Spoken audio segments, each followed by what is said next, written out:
الله تبارك وتعالى كسطه نبرتوች በሙሉ ውዱና ምትክ የሌለው ንብረትህ ኢማንህ ነው።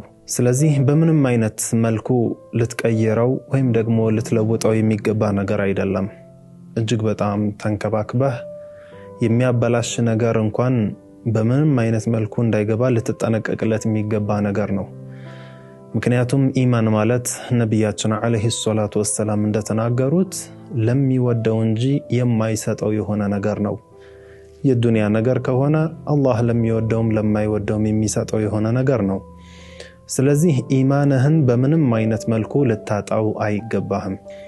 አንድ ሷሊህ ከሞቱ በኋላ ሰውነታቸው ቆሻሻ ሆኖ ነበርና የሚያጥባቸው ሰው ሲያጥባቸው እንዴት ይሸታሉ ብሎ የሚያጥባቸው ሰው ተናገረና እሳቸውም አላህ ሩሃቸውን መልሶላቸው ተነስተው ምን አሉት?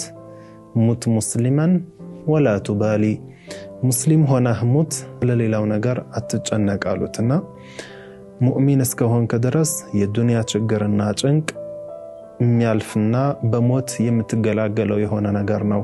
ኢማንህን አጣህ ከሞትክ ግን ዘላለም የጀሃነም ነውና የምትሆነው።